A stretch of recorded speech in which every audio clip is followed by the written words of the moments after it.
ఇప్పుడు మనం corona virus vaccine గురించి కొంచెం తెలుసుకుందాం, కొంత బేసిక్ అండర్స్టాండింగ్ తెలుసుకుందాం, not going in too much details. ఇప్పుడు అమెరికాలో చూస్తే 2 వ్యాక్సిన్లు, మోడర్నా, ఫైజర్ అనే 2 వ్యాక్సిన్లు ఇస్తున్నారు. ఆ రెండే ఇస్తున్నారు, ఇంకా వేరే వ్యాక్సిన్లు ప్రస్తుతానికి ఇవ్వట్లేదు. కానీ ఇండియా అండ్ అదర్ కంట్రీస్లో చూస్తే వాళ్ళు వేరే వేరే వ్యాక్సిన్స్ ఇచ్చుకుంటున్నారు. ఆ వ్యాక్సిన్లకి ఇక్కడున్న వ్యాక్సిన్లకి తేడా ఏంటి? అసలు కరోనా వైరస్ వ్యాక్సిన్ అంటే ఏంటి? అసలు ఎట్లాగ వ్యాక్సిన్లు ఏ విధంగా ఉంటాయి, బ్రాడ్లీ ఏ విధంగా ఉంటాయి, ఈ పర్టికులర్ వ్యాక్సిన్, అమెరికాలో ఉండే vaccine A type of vaccine, ఇండియాలో ఉండేది ఏంటి అనేది ఒకసారి మనం చూద్దాం. సో మనం వ్యాక్సిన్లు 3 విధాలు. వ్యాక్సిన్లలో 3 మెయిన్ టైప్స్ ఆఫ్ వ్యాక్సిన్స్ ఉన్నాయి. 2 వ్యాక్సిన్లు మనం ఆల్రెడీ కొన్ని దశాబ్దాలుగా, కొన్ని డెకేడ్స్గా ఇచ్చుకుంటూ వస్తున్నాం. ఇది 3వ టైప్ ఆఫ్ వ్యాక్సిన్ ఏంటంటే ఈ ఫైజరు, మోడర్నా అనేది కొత్త టైప్ ఆఫ్ వ్యాక్సిన్ టెక్నాలజీని ఇప్పుడు ఇంట్రడ్యూస్ చేశారనమాట. ఈ వ్యాక్సిన్ టెక్నాలజీని ఇప్పుడు కొత్తగా వచ్చింది. సో నార్మల్గా ఏం జరుగుతుందంటే మనం కొద్దిగా జెనెటిక్స్ కొంచెం తెలుసుకోవాలి ఈ వ్యాక్సిన్ గురించి మనకి అర్థం కావాలంటే. సో ఫస్ట్ ఏముంటుందంటే మనకి ఈ జెనెటిక్స్లో సెంట్రల్ డాగ్మా ఇన్ జెనెటిక్స్ అని ఒకటి ఉన్నది, ఒక ప్రిన్సిపల్ ఉన్నది. ఎట్లాగంటే information passes from DNA to RNA to protein అని. ఇప్పుడు మన శరీరంలో చూస్తే ఏ స్ట్రక్చరల్, ఇప్పుడు స్కిన్ కానివ్వండి, కన్ను కానివ్వండి, హెయిర్ కానివ్వండి, నెయిల్స్ కానివ్వండి, ఆర్గన్స్, టిష్యూస్ ఏమైనా సరే, heart, liver, lung, bones, blood vessels, అన్ని ఆర్గన్స్కి ప్రోటీన్ అనేది స్ట్రక్చరల్ కాంపోనెంట్. అంటే ప్రోటీన్ అనేది దానికి స్ట్రక్చర్ ఇవ్వడానికి ప్రోటీన్ అనేది ఉపయోగపడుతుంది. ఇప్పుడు మనకి తెలుసు ప్రోటీను, కార్బోహైడ్రేట్, ఫ్యాట్ 3 ఉన్నాయి అని చెప్పి. అందులో ప్రోటీన్ దానికి కంపల్సరీగా కావాల్సిన అవసరం ఉంటుందన్నమాట. సో ఈ ప్రోటీన్ సింథసిస్ చేయాలంటే మనకి ఇన్ఫర్మేషన్ కావాలి, దానికి ఇన్ఫర్మేషన్ కావాలి, సెల్కి ఇన్ఫర్మేషన్ కావాలి. ఈ ఇన్ఫర్మేషన్ ఎక్కడి నుంచి వస్తుంది? డిఎన్ఏలో మీకు తెలుసు, డిఎన్ఏలో ఇప్పుడు 5వ క్లాసు 6వ క్లాసు నుంచి మనం చదువుకుంటూ ఉంటాం. డిఎన్ఏలో సైటోప్లాజం ఉంటుంది, మధ్యలో న్యూక్లియస్ ఉంటుంది. ఆ న్యూక్లియస్లో డిఎన్ఏ అనే ఒక స్ట్రక్చర్ ఉంటుంది అనమాట. ఆ డిఎన్ఏలో ఇన్ఫర్మేషన్ ఉంటుంది.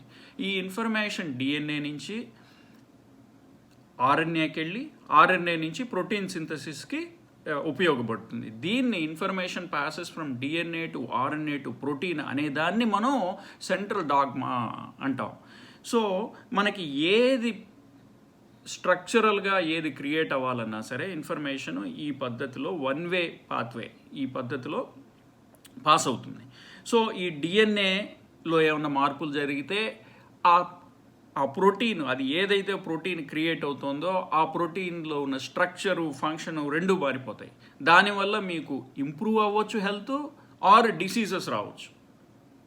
సో ఫర్ ఎగ్జాంపుల్ ఏదో సిస్టిక్ ఫైబ్రోసిస్ అని ఉన్నది, ఆర్ బ్రెస్ట్ క్యాన్సర్ ఏదో ఉన్నది. ఈ డిఎన్ఏలో ఉన్న ఇన్ఫర్మేషను ఫైనల్గా ఆ స్ట్రక్చర్ని క్రియేట్ చేసేటప్పుడు సరైన ఇన్ఫర్మేషను, చేరాల్సిన ఇన్ఫర్మేషను, ఉండాల్సిన న్యాచురల్గా ఉండాల్సిన ఇన్ఫర్మేషన్ పాస్ అవ్వకపోతే అక్కడ ఒక డిసీజ్డ్ ఆర్గాన్ మీకు తయారై కూర్చుంటుంది అనమాట. సో మీరు డిఎన్ఏని ఇంప్రూవ్ చేసి ట్వీక్ చేస్తే మీకు ఆ స్ట్రక్చర్ కూడా ఇంప్రూవ్ అవుతుంది. సో అది పద్ధతి అనమాట. సో దీనికి వ్యాక్సిన్కి ఏంటి రిలేషన్ అంటే వస్తున్నాను. సో ఈ డిఎన్ఏ ఉంది కదా, డిఎన్ఏ న్యూక్లియస్లో ఉంది, దాంట్లో నుంచి ఇన్ఫర్మేషన్ ఆర్ఎన్ఏగా బయటికి వచ్చింది సైటోప్లాజంలోకి. సో బయటికి వచ్చిన ఇన్ఫర్మేషన్ మెసెంజర్ లాగా వచ్చింది కాబట్టి దాన్ని మెసెంజర్ ఆర్ఎన్ఏ ఆర్ ఎంఆర్ఎన్ఏ అంటాం. ఈ ఎంఆర్ఎన్ఏ ఇన్ఫర్మేషన్ తీసుకెళ్ళి ప్రోటీన్ సింథసిస్కి తయారవుతుంది అనమాట. సో ఇప్పుడు ఇక్కడ ఫైజరు, మోడర్నా అనే వ్యాక్సిన్స్ని ఎంఆర్ఎన్ఏ వ్యాక్సిన్స్ అంటారు. అంటే ఏమవుతుందంటే డైరెక్ట్గా డిఎన్ఏని ఎఫెక్ట్ అవ్వకుండా ఈ వైరస్లో మనం ఇప్పటికే వినుంటాం స్పైక్ ప్రోటీన్స్ అని ఉంటాయి. ఈ వైరస్ని మీరు చూసుకుంటే ఒక గోళాకారంగా ఉన్న గ్లోబ్ లాగా ఉన్న వైరస్ని, స్పెరికల్గా ఉన్న వైరస్కి బయట స్పైక్స్ లాగా వచ్చి ఉంటాయి కదా, మీరు ఇలిస్ట్రేషన్స్లో ఇంటర్నెట్లో చూసుంటారు, ఇట్లా స్పైక్స్ లాగా పొడుచుకొని వచ్చి ఉంటాయి. సో వాటిని స్పైక్ ప్రోటీన్ అంటారు. ఆ స్పైక్ ప్రోటీన్ని, ఒక పర్టిక్యులర్ స్పైక్ ప్రోటీన్ని తీసుకొని సైంటిస్టులు, అంటే బాగా కామన్గా ప్రామినెంట్గా ఉన్న స్పైక్ ప్రోటీన్ ఒక దాన్ని తీసుకొని దానికి సంబంధించిన ఆర్ఎన్ఏ ఇన్ఫర్మేషన్ ఎక్స్ట్రాక్ట్ చేసి ఆ ఆర్ఎన్ఏని మన బాడీలోకి ఇంట్రడ్యూస్ చేస్తే, అంటే వైరస్ వెళ్ళట్లేదు, వైరస్ డిఎన్ఏ కూడా వెళ్ళట్లేదు, వైరస్కి సంబంధించిన ఇన్ఫర్మేషన్లో ఒక పీస్ని తీసుకొని ఆ ఎంఆర్ఎన్ఏని మన బాడీలోకి ఇంట్రడ్యూస్ చేస్తే ఆ ఎంఆర్ఎన్ఏ మన సెల్లులోకి వెళ్ళి ఆ సెల్లులో ఉండే డిఎన్ఏతో ఇంటరాక్ట్ అవ్వదు. కానీ ఏమవుతుందంటే ఆ సెల్ వెళ్ళంగానే మన హ్యూమన్ సెల్ రికగ్నైజ్ చేస్తుంది, ఓ ఇదేదో బయట నుంచి వచ్చింది అని చెప్పి రికగ్నైజ్ చేసి ఇమీడియట్గా డబ్ల్యూబీసీ అండ్ వైట్ బ్లడ్ సెల్స్ని రిక్రూట్ చేసుకుంటుంది. అంటే ఒక టైప్ ఆఫ్ వైట్ బ్లడ్ సెల్ని ఏమంటారంటే మ్యాక్రోఫేజెస్ అంటారు. ఆ మ్యాక్రోఫేజెస్ని రిక్రూట్ చేసుకుని డిస్ట్రాయ్ చేయడానికి సిగ్నల్స్ పంపిస్తుంది అనమాట. అది డిస్ట్రాయ్ చేసే లోపు ఇదేం చేస్తుంది, ఈ ఎంఆర్ఎన్ఏ ఆ స్పైక్ ప్రోటీన్ని సింథసైజ్ చేసేస్తుంది, మన సెల్లో స్పైక్ ప్రోటీన్ని సింథసైజ్ చేసేస్తుంది. సో ఏమవుతుంది, మన సెల్లో స్పైక్ ప్రోటీన్ సింథసైజ్ చేయడం అవ్వగానే ఈ ఎంఆర్ఎన్ఏని మన బాడీ వచ్చి డిస్ట్రాయ్ చేసేస్తుంది. సో ఎంఆర్ఎన్ఏ లేదు, కానీ స్పైక్ ప్రోటీన్ సింథసిస్ జరిగిపోయింది.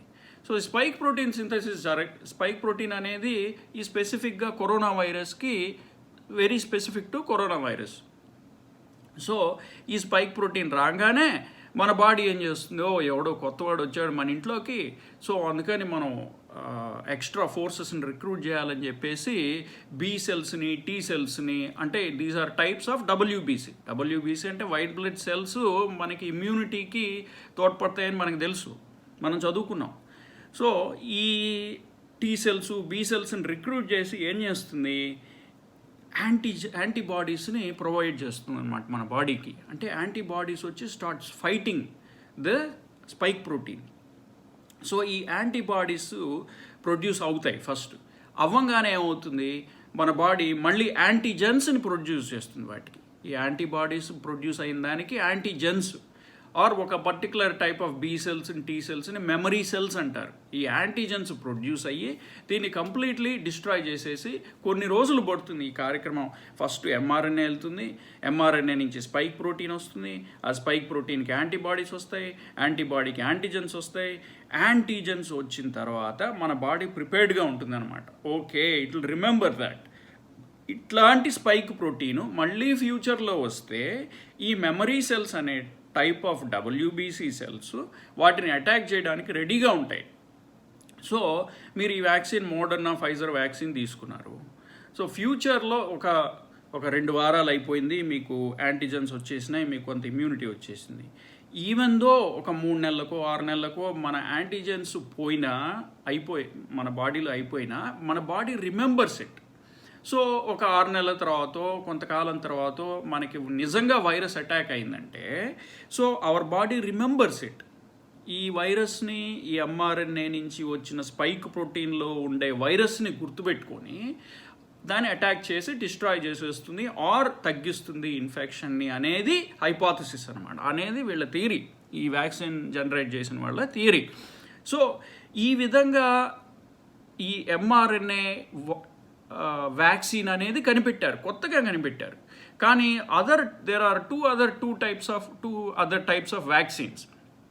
అది మనకి కొన్ని దశాబ్దాలుగా మనం వాడుకలో ఉన్న వ్యాక్సిన్స్ అవి. ఒక టైప్ ఆఫ్ వ్యాక్సిన్ ఏంటంటే వైరస్లో ఉండే జెనెటిక్ మెటీరియల్ తీసుకొని ఆ వైరస్ జెనెటిక్ మెటీరియల్ని ఇంకొక వైరస్లో, ఫర్ ఎగ్జాంపుల్ ఎడినో వైరస్ అని ఉన్నది, ఆ వైరస్లోకి ఇంట్రడ్యూస్ చేస్తే, అంటే ఆ వైరస్ విరులెన్సీ, అంటే దాంట్లో ఉన్న పొటెన్సీని బాగా తగ్గించేసేసి మనకుండే టెక్నాలజీ ద్వారా ఈ కరోనా వైరస్లో ఉండే జెనెటిక్ మెటీరియల్ ఎడినో వైరస్లో పెడితే ఆ ఎడినో వైరస్ జెనెటిక్ మెటీరియల్లో ఇది ఇన్కార్పొరేట్ అయిపోయి అది అట్లా గ్రో అవుతుంది అనమాట. ఆ మెటీరియల్ తీసుకుని మనకి ఆ ఎడినో వైరస్లో ఉండే కరోనా వైరస్ జెనెటిక్ మెటీరియల్ మనకి ఇంట్రడ్యూస్ చేస్తారు వ్యాక్సిన్ రూపంలో. ఈ వ్యాక్సిన్ మనకి ఇచ్చినప్పుడు ఏమవుతుంది, మన బాడీలో డిఎన్ఏలోకి ఈ జెనెటిక్ మెటీరియల్ వెళ్ళి మల్టిప్లై అయ్యి మళ్ళీ దాని నుంచి ఎంఆర్ఎన్ఏ వచ్చి ఎంఆర్ఎన్ఏ నుంచి ప్రోటీన్ వచ్చి మళ్ళీ అదంతా పద్ధతి అంతా జరుగుతుంది ఇందాక చెప్పిన పద్ధతిలాగా. సో ఇట్లాగా ఇదొక టైప్ ఆఫ్ వ్యాక్సిన్. మూడో టైప్ ఆఫ్ వ్యాక్సిన్ ఏంటంటే వైరస్ పార్టికల్నే తీసేసుకొని, అంటే దాని జెనెటిక్ మెటీరియల్ కాదు, వైరస్ పార్టికల్నే తీసేసుకొని దాని విరులెన్సీ, దాని స్ట్రెంగ్త్ అంతా బాగా తగ్గించేసేసి ఈ వైరస్ సబ్ పార్టికల్ అంటారు దీన్ని, ఆ వైరస్ మెటీరియల్ని తీసుకొని ఇంట్రడ్యూస్ చేసేసి మన బాడీలో మళ్ళీ యాంటీబాడీసు, యాంటీజెన్స్ ఇవన్నీ జనరేట్ అవుతాయి. ఇట్లాంటి 3 టైప్స్ ఆఫ్ వ్యాక్సిన్స్ ఉంటాయి. కానీ ఇప్పుడు ఎందుకు ఎంఆర్ఎన్ఏ వ్యాక్సిన్ అన్ని దేశాల్లో ఇవ్వట్లేదు? కొన్ని ఇప్పుడు మనకి ఫర్ ఎగ్జాంపుల్ ఫైజర్ వ్యాక్సిన్ -70 డిగ్రీస్లో బాగా కోల్డ్ టెంపరేచర్లో స్టోర్ చేయాలి. అందుకని అన్ని దేశాల్లో ఇవ్వడానికి కుదరదు, కాస్ట్ ఎక్కువైపోతుంది, లాజిస్టికల్ ప్రాబ్లమ్స్ ఎక్కువైపోతాయి. అది దానికి ఆ టెంపరేచర్ లేకపోతే ఆ వ్యాక్సిన్ పొటెన్సీ పోతుంది, డిస్ట్రాయ్ అయిపోతుంది, ఇచ్చిన లాభం లేదు అని ఎందుకు చెప్తున్నారంటే ఈ ఎంఆర్ఎన్ఏ ఉంది కదా, ఈ వైరస్ స్పైక్ ప్రోటీన్ యొక్క ఎంఆర్ఎన్ఏ ఉంది కదా, దాన్ని మన బాడీలోకి పంపించాలంటే అదేమో చిన్న పార్టికల్, దాన్ని ఒక చిన్న శాక్లో పెట్టాలన్నమాట, దాని క్యారియర్ మాలిక్యూల్లో పెట్టాలి. దాన్ని పెట్టాలంటే that is where the difficulty is. అది ఒక నానో పార్టికల్, అంటే చాలా టైనీ పార్టికల్లోన ఈ ఎంఆర్ఎన్ఏని పెట్టి it is made up of, it is called lipid nano particle. ఆ నానో పార్టికల్ని మన బాడీలోకి పెట్టాలి. కానీ ఆ నానో పార్టికల్ అది ఏమవుతుందంటే -70 డిగ్రీస్లో కానీ అది సర్వైవ్ అవ్వలేదు, అది ఉండలేదు. So it becomes unstable when the temperature increases beyond -70 degrees. So అందుకని దాని ఎంఆర్ఎన్ఏ కాదు అక్కడ ప్రాబ్లం, ఆ నానో పార్టికల్కి వచ్చిన ప్రాబ్లం, నానో పార్టికల్ స్టెబిలిటీకి వచ్చిన ప్రాబ్లం అనమాట. అందుకని ఫైజర్ వాళ్ళు -70 డిగ్రీస్లో పెట్టాలి అని చెప్పి వాళ్ళు చేశారు. కానీ మోడర్నా అనే కంపెనీ ఏం చేసింది, కొత్త టెక్నాలజీ కనిపెట్టి మేము -70 అక్కర్లేదు, ఈ నానో పార్టికల్ని మేము వేరే టెక్నాలజీతో తయారు చేసాము, ఇది తక్కువ అంటే ఎక్కువ -70 అక్కర్లేదు, మోర్ ఈజీ టెంపరేచర్లో దాన్ని స్టోర్ చేయడానికి మా టెక్నాలజీ కొత్తది కనిపెట్టామని చెప్పి వాళ్ళ నానో పార్టికల్ని తెచ్చారనమాట. సో అందుకని దానికి -70 అక్కర్లేదు. So it is a little bit easier to transport, to administer, to store, అందుకని అట్లా వచ్చింది. కానీ ఇక్కడ వచ్చిన ప్రాబ్లం ఏంటంటే these are very very expensive vaccines. And also ఈ వ్యాక్సిన్స్ని మాస్ స్కేల్లో, అంటే millions and billions of vaccines తయారు చేయడం వెరీ వెరీ డిఫికల్ట్. అందుకని other countries like India and other countries ఏం చేశాయంటే వాళ్ళ ఇండిజినస్గా వ్యాక్సిన్ తయారు చేసుకొని, ఎంఆర్ఎన్ఏ కాదు అవి, అదర్ టైప్ ఆఫ్ వ్యాక్సిన్స్ నేను చెప్పిన వాటిల్లో ఏదో ఒకటి సెలెక్ట్ చేసుకొని దాంట్లో స్టడీస్ చేసి, దాంట్లో వాళ్ళకి ఇప్పుడు తెలిసింది ఏంటంటే ఏదో 70% 75% పొటెన్సీ ఉన్నది అని చెప్పి వాళ్ళు నిర్ధారించుకున్న తర్వాత ఆ గవర్నమెంట్ అనుమతి పొంది ఇప్పుడు మాస్ డిస్ట్రిబ్యూషన్ జరుగుతుందన్నమాట.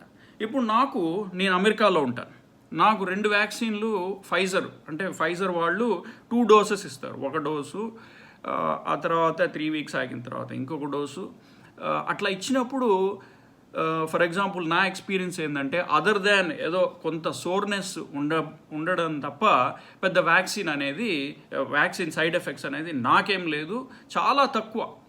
వ్యాక్సిన్ సైడ్ ఎఫెక్ట్స్ అనేది కూడా చాలా తక్కువ. సో ఇక్కడ ఏం చేస్తున్నారంటే ఎవరెవరు తీసుకోవచ్చు అనే విషయంలో మనం మళ్ళీ ఇంకొక వీడియోలో చూద్దాం.